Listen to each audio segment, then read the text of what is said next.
నీ విషయంలో ఆయన సీరియస్గానే ఉన్నాడు, పట్టింపు లేకుండా లేడు. కానీ మనకున్న పరిస్థితులను బట్టి మనకు అలా అనిపిస్తుంది.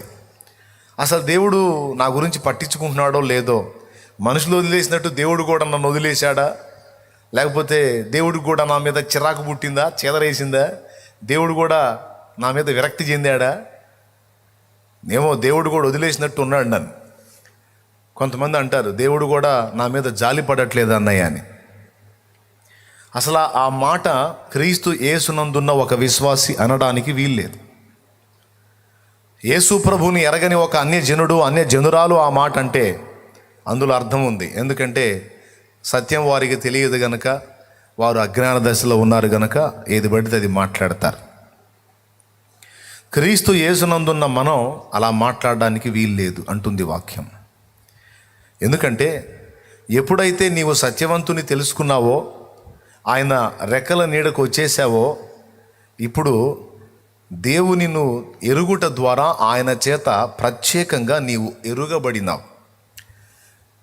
ఇప్పుడు దేవుడు నీకు తెలుసు, ఇది ఎంత నిజమో దేవునికి నువ్వు ఇంకా బాగా తెలుసు. దేవుని విషయంలో నీకెంత సీరియస్నెస్ ఉందో, నీ విషయంలో దానికి ఇంకా 1000 రెట్లు ఎక్కువ దేవునికి చాలా సీరియస్నెస్ ఉంది. దేవుడు నిన్ను లక్ష్యము చేయుచున్నాడు అని స్పష్టంగా పరిశుద్ధాత్ముడు రాయించాడు. ఈ మాట ఎంతమంది నమ్ముతున్నారు? నువ్వు ఎంత ఇబ్బందుల్లో ఉన్నావో తెలుసు, ఎంత ఆనందంలో ఉన్నావో తెలుసు, ఎంత విమర్శలో ఉన్నావో తెలుసు, ఎంత శోధింపబడుతున్నావో తెలుసు, ఎంత దుఃఖ సహితంగా ఉన్నావో తెలుసు, ఎంత ఆనందంగా ఉన్నావో తెలుసు, ఎంత తృణీకరింపబడ్డావో తెలుసు, ఎంత ఘనత పొందుతున్నావో తెలుసు, మొత్తం తెలుసు. నీ ఆకలి తెలుసు, ఆవేదన తెలుసు, వస్త్రహీనత తెలుసు, బలహీనత తెలుసు, నువ్వు మంచంలో ఉన్న సంగతి తెలుసు, లేదా నువ్వు ఆరోగ్యంగా తిరుగుతున్న సంగతి తెలుసు, నీ పిల్లలు ఏ స్థితిలో ఉన్నారో తెలుసు. మొత్తం నిన్ను గూర్చిన సంగతులన్నిటినీ ఆయన ఎరిగి ఉన్నాడు. అంతేకాకుండా నీ విషయంలో ఆయన చింత కలిగి ఉన్నాడు. కొంతమంది బాధపడతారు, కనీసం నా గురించి ఆలోచించే వాళ్ళు లేరన్నా. ఇతరుల సమస్యల గురించి నేను ఆలోచిస్తాను, కానీ అందరూ నన్ను వాడుకుంటారు, కానీ నన్ను ఒక మనిషిగా గుర్తించి నా గురించి ఆలోచించే వాళ్ళు కానీ, నా గురించి చింతపడేవాళ్ళు కానీ ఒకళ్ళు కూడా లేరన్నా అని కొంతమంది ఆవేదన పడుతూ ఉంటారు. కొంతమంది భార్యలు భర్తల మీద చెబుతుంటారు, ఆయన కోసం అన్ని తిప్పలబడి చేస్తానన్నా, అసలు నా గురించి అసలు ఆలోచించడన్నా, అస్సలు పట్టించుకోడన్నా, నేను ఒక దాన్ని ఉన్నానన్న సంగతే పట్టించుకోడన్నా, నాకు ఒక మనసు ఉంది, నాకు ఒక ఆలోచన ఉంది, నాకు ఒక కోరిక ఉంది అన్నది ఏం పట్టించుకోడన్నా, నన్ను ఒక యంత్రంలాగా చూస్తాడన్నా. చాలాసార్లు నాకు జీవితం మీద విరక్తి పడుతుంది అన్న ఆయన దెబ్బకి అన్న తల్లులు ఉన్నారు. అలాగే పురుషుల్లో కూడా కొంతమంది ఏం బెదరు అసలు పట్టించుకోదా, కష్టపడి వెట్టి చాకిరి తీసుకొచ్చి డబ్బులు ఇస్తానా, ఆ డబ్బులు తీసుకోవటం ఏందో, ఆ డబ్బులు లెక్కేసుకోవటం ఏందో, అవి ఇవి అని వాటి కట్టేయటం ఏందో. అరే నేను ఒకడిని మనిషిని ఉన్నాను, నాకంటూ కొన్ని ఆలోచనలు ఏం పట్టించుకోదా. సరే ఆమె సంగతి తీసేయి, మిగిలిన వాళ్ళల్లో పట్టించుకుంటా ఎవరు లేదు. అసలు ఎందుకు బతుకుతుందని అర్థం కావట్లేదు బెదరు అనే బెదర్లు ఉన్నారు. ఎవరున్నారు? బెదర్లు ఉన్నారు. సిట్టర్లు కూడా ఉన్నారు, అట్నే అనే సిట్టర్లు. ఏం చేద్దాం, ఇప్పుడు అందరు ఏడుపు అదే, పెద్దోళ్ళు పట్టించుకోవట్లేదని పిల్లలు ఏడుపు. అసలు మా మమ్మీ డాడీ అసలు పట్టించుకోవట్లేదు అంకులు. ఏం అంకులు అసలు పట్టించుకోవట్లేదు అంకుల్, అసలు పెద్దోళ్ళేమో అసలు పట్టించుకుంటున్నారా మమ్మల్ని, కన్నాం, పెంచాం, పెద్ద చేసాం, అసలు ఆలోచిస్తున్నారా? తల్లి ఒకటి ఉందని, తండ్రి ఒకడు ఉన్నాడు, ఎవరినన్నా గదిలిచ్చు. ఏదో ఒక కోణంలో ఎవరో ఒకళ్ళ మీద ఏడవకుండా ఉన్నామా? నిజం చెబుతాం, జీవితంలో కనీసం ఒక్కసారన్నా ఇలా ఫీల్ అవ్వలేదా? నేను అయ్యా నాన్న అంటే యథార్థంగా చేయొద్దు, నేను ఆనందపడతా.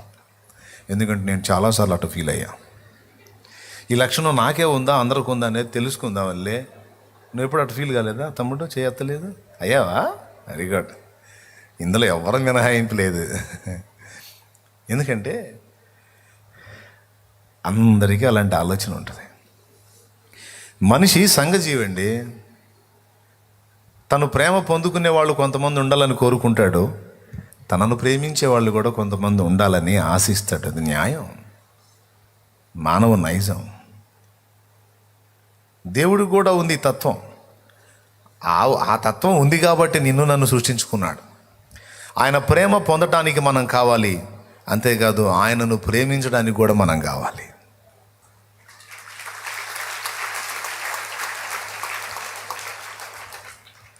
పొద్దంతా ఆ జాబ్ చేసో, ఆ వ్యాపారం చేసో, ఆ పని చేసో ఇంటికి వచ్చేటప్పుడు సంచి నిండా ఆ కాయలు అవి ఇవి స్వీట్లు అవి ఇవి తీసుకొస్తాడా నాన్న?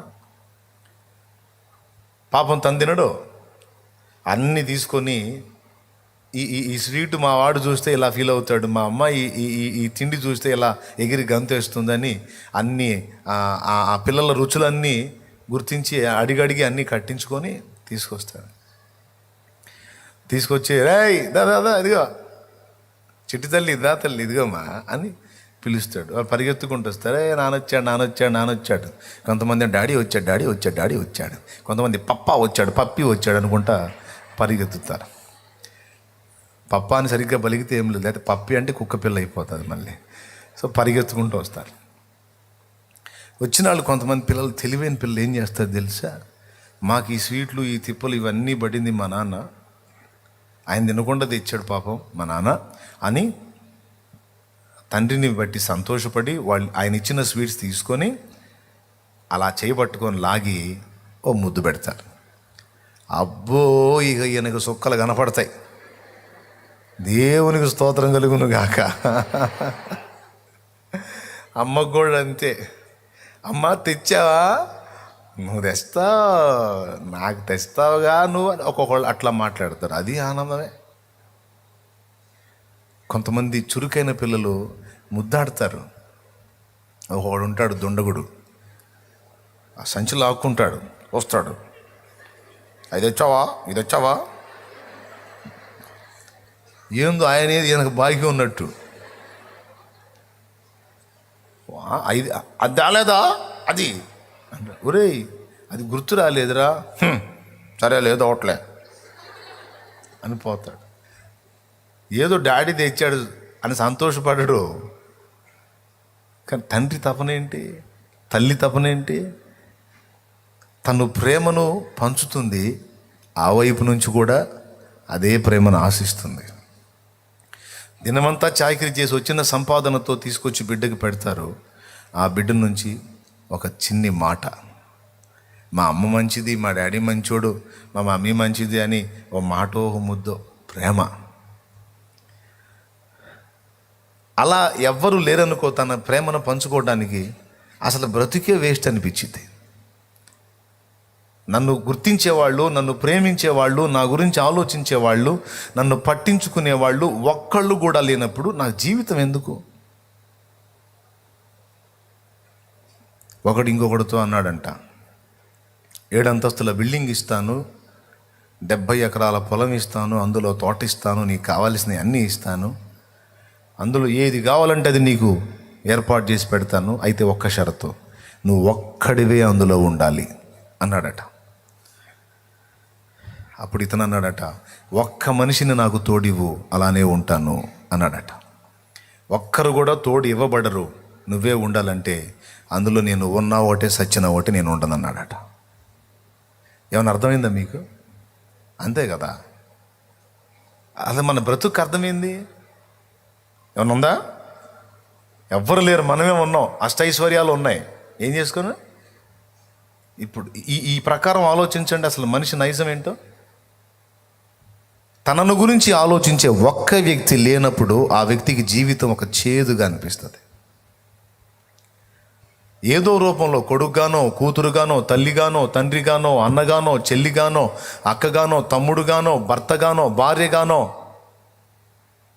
తనను గురించి కనీసం ఫ్రెండుగానో ఏదో ఒక రూపంలో తనను గురించి కనీసం రోజులో ఒక్కసారైనా ఆలోచించే ఒక్క వ్యక్తి కూడా ఒక వ్యక్తికి లేకపోతే ఆ వ్యక్తి ఎక్కువ కాలం జీవించరు. ఎంతమందికి అర్థమైంది? ఎక్కువ కాలం బతకరు. ఏదో ఒక రూపేణ తన గురించి ఆలోచించేవాళ్ళు, పట్టించుకునేవాళ్ళు. కనీసం ఉన్నాడా పోయాడా, ఎట్లా ఉంది, ఏమై ఉంది, ఎలా ఉంది అని కనీసం ఒక పూట ఒక క్షణమైనా ఆలోచిస్తారా అని ప్రతి మానవుని హృదయం కొట్టుమిట్టాడుతుంది. కొంతమందికి ఆశ తీరిద్ది, ఎందుకంటే వారి గురించి పట్టించుకునేవాళ్ళు, కనీసం రోజులో ఒక్కసారైనా గుర్తు చేసుకునేవాళ్ళు, పలకరించేవాళ్ళు కొందరు ఉంటారు. కొంతమందికి అలా ఉండరు. అలా ఉండని స్థితిలోనే ప్రాణం తీసుకోవాలని ఆత్మహత్య ప్రయత్నం చేస్తారు ఎక్కువ మంది. ఎందుకు చావాలనుకుంటున్నావు అని అడిగితే, అక్కోయ్ వినక్క విను, ఎందుకు చావాలనుకుంటున్నావు, నీకు కనపడదు, నాకెళ్ళి చూడండి. దేవుని గట్టిగా స్తోత్రం చెప్పండి. ఎక్కడొచ్చాగా, ఎక్కడో అక్క అట్లంటే నేను కనిపెడుతుంటా. మీరు ఎక్కడుందని పరిశోధన చేయడానికి ట్రై చేయవాకండి. అది ఎక్కడో ఉంటుంది, నేను పలకరిస్తాను, సరి చేసుకుంటుంది, లైన్లోకి వచ్చింది. ఏం చెప్తున్నాను ఆయన, చెప్పేవాడికి నీకే గుర్తు, లేకపోతే మాకేటి గుర్తుంటుంది అంటారా? ఆత్మహత్యలు చేసుకుంటారు కొంతమంది. ఎందుకు తెలుసా? నా గురించి ఆలోచించే వాళ్ళు ఎవరు లేరు, పట్టించుకునేవాళ్ళు ఎవరు, నన్ను ప్రేమించే వాళ్ళు ఎవ్వరు లేరు. ఇక ఎందుకు బతకాలి నేను, ఎవరి కోసం బతకాలి అంటే మానవుడు సంఘజీవి. తన ప్రేమ పొందేవారు మాత్రమేగా తనను ప్రేమించేవారు కూడా కావాలని కోరుకుంటారు. ఒకవేళ వాళ్ళకి దేవుడి గురించి తెలియకపోతే వాళ్ళు ఖచ్చితంగా ప్రాణం తీసుకుంటారు. ఎందుకంటే జీవితం చేదుగా అనిపిస్తుంది. పొద్దు పొడిచింది, పొద్దు గూకింది, తెల్లారింది, రాత్రి అయ్యింది అన్నట్టే ఉంటుంది జీవితం. మీకు ఇష్టమా అట్లాంటి జీవితం? ఎంతమందికి ఇష్టం అలాంటి జీవితం? మిమ్మల్ని గురించి ఆలోచించే ఒక వ్యక్తి కూడా లేని జీవితం ఎంతమందికి ఇష్టం? కాదన్న, కనీసం ఒక్కరన్నా ఆలోచించేవాళ్ళు కావాలి. అదే జీవితం అన్నోళ్ళు చేయొద్దండి, ఒక్కళ్ళన్నా ఉండాలి కదా. కొంతమంది ఉంటారండి కుటుంబ సభ్యులు, వాడు బాడిగెద్దులాగా చాకిరీ చేస్తే చేయించుకొని అంతా తిని ఆనందించి ఎవరి తిప్పలో వాళ్ళు పడతా, వాడు ఎట్లున్నాడు, సచ్చాడా బతికాడా, మంచా చెడ్డా, ఉన్నాడా ఊడాడా, ఏం పట్టదో. పనికొచ్చి పైసలు తెచ్చే పని అయితే గౌరవం, పనికి రాకుండా అతని వల్ల ఏ ప్రయోజనం లేకపోతే అతను ఒక మనిషిగా కూడా గుర్తింపబడని దౌర్భాగ్యపు కుటుంబాలు కొన్ని ఉన్నాయి. కొంతమంది స్త్రీలను కూడా అంతే చూస్తారు కుటుంబాల్లో. పిల్లలు అమ్మ కని పెంచి పెద్ద చేసి నానా బాధలు పడి ఊడిగం చేసి ఒక అంతస్తు తీసుకొచ్చి వాళ్ళకంటూ జీవితాలు ఏర్పరిచిన తర్వాత మొన్న ఆ మధ్య వృద్ధాశ్రమానికి వెళితే ఆమెకు 4-5 పిల్లలట. ఒకరిద్దరు కన్ను మూశారు, 3 ఏమో ఉన్నారు. నమ్మకంగా తెచ్చి ఆ వృద్ధాశ్రమంలో వదిలిపెట్టి పోయారు. ఈ ఆశ్రమం నుంచి ఎప్పుడన్నా ఆమె తపన ఆగక ఫోన్ చేపిస్తే పొరపాటును కూడా ఫోన్ ఎత్తరంట. నేను వచ్చి సంవత్సరం దాటిపోయింది బాబు, ఇంతవరకు ఒకళ్ళు కూడా రాలేదు అని ఏడిసింది ఆ తల్లి. ఇంతవరకు ఒక్కళ్ళు కూడా రాలేదయ్యా అని ఏడ్చింది. ఏమనాలి ఆ కుటుంబాలని? అదే అమ్మకు ఆస్తి ఉందనుకో, అమ్మ పేరున ఓ 10 ఎకరాల పొలం ఉందనుకో, అమ్మకి బాగా బంగారం ఉందనుకో,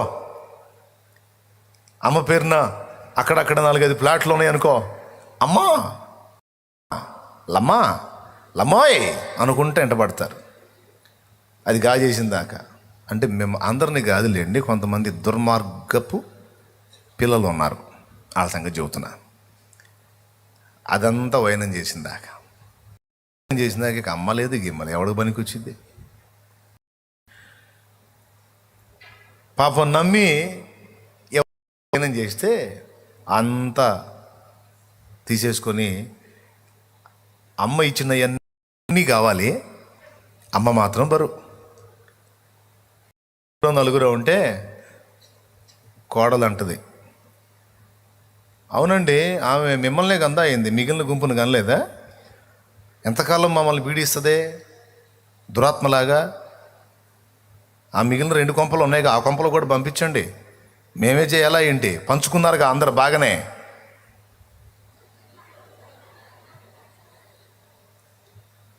ఈ కనపడిద్ది, పెద్దోడా పోతాలేయా, రెండో వాడి దగ్గరికి పోతాలే. స్టార్టింగ్లోనే బిల్డప్ ఇస్తాడు, ఎందుకమ్మా ఏం వద్దులేవుడా అంటాడు. ఇంకో 2 డోసులు పడింది అనుకో, ఏదమ్మా మరి ఏంది, నేను నాలాగా వాళ్ళు కూడా పుట్టారుగా, హలో అరే నేను మొన్ననే చెప్పా కదరా పోతాదా, సరే ఇప్పుడు చెబుతున్నాలే పో. అమ్మ బరువు ఇళ్ళమ్మడి తిప్పుతారండి,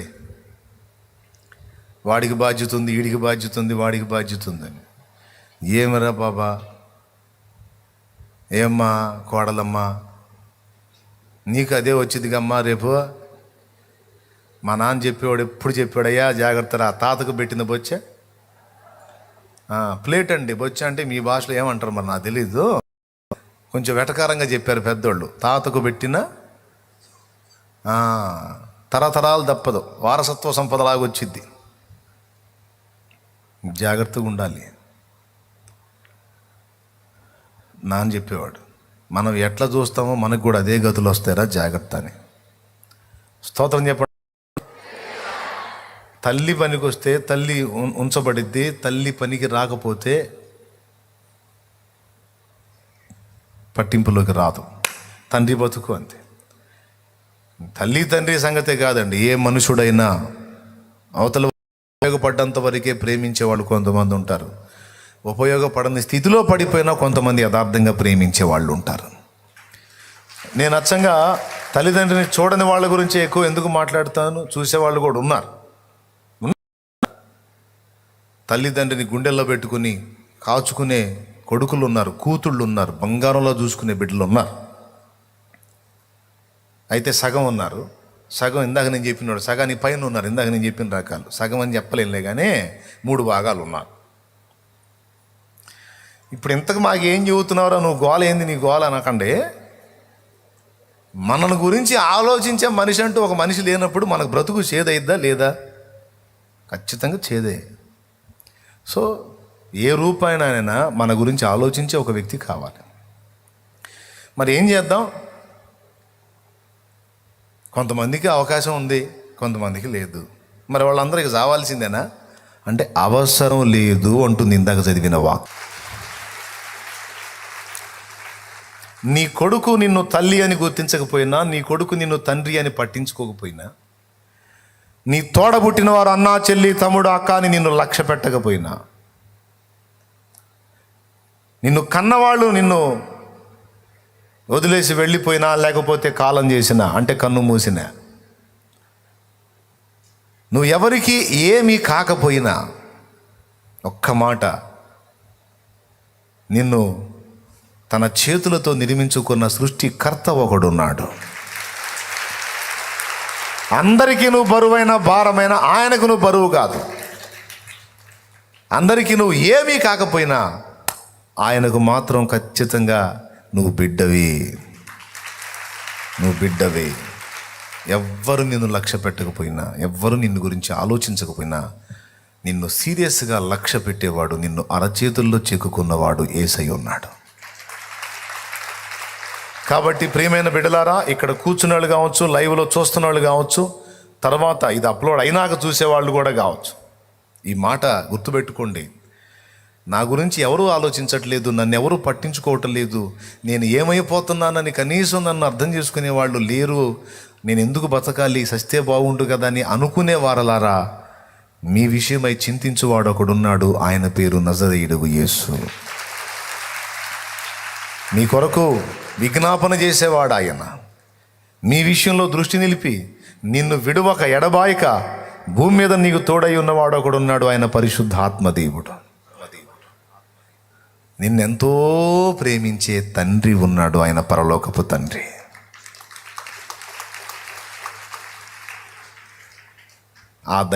ఆ త్రిత్వం, త్రియేకుడు నీ కోసం ఉన్నాడు. ఆయన నీకు భరోసా ఇస్తాడు. ఏమన్నా తెలుసా? ఏ వెర్రి ముఖమా నువ్వు, ఒట్ట పిచ్చి ముఖంలాగా ఉన్నావు నువ్వు. మధ్యలో ఏర్పడిన బంధాలు మధ్యలో తెగిపోతాయి, ఎప్పటికీ తెగిపోని బంధం మనదమ్మా అంటాడు ఆయన. నాయనా ఎప్పటికీ తెగిపోని బంధం మనది నాన్న. నువ్వు ఎందుకురా వాళ్ళు వీళ్ళు పట్టించుకోలేదని బాధపడతావు? నేను లేనా? ఎంతవరకు ఉంటారు నాన్న వాళ్ళు? నీ ఉనికికి కారణం నేను, నీ గమనానికి కారణం నేను, నీ ముగింపుకు కర్తను నేను. నీ ఆరంభం నాతోనే, నీ గమనం నాతోనే, నీ ముగింపు తర్వాత కూడా నాతోనే. కాబట్టి తాత్కాలికమైన వాటి కోసం ఎందుకు నన్ను అంత వేదన పడతావు అంటాడు. నాకు తెలియదు మరి ఎవరున్నారో ఇక్కడ ఆ పరిస్థితుల్లో. ఈ కూర్చున్న వాళ్ళలో ఉన్నారో, ఆ చూసే వాళ్ళలో ఉన్నారో, ఎవరున్నారో నాకైతే తెలియదు. కానీ దేవుడు స్పష్టంగా ఈ మాట పలికిస్తున్నాడు. అది వాళ్ళకి చేరిద్దని నా నమ్మకం.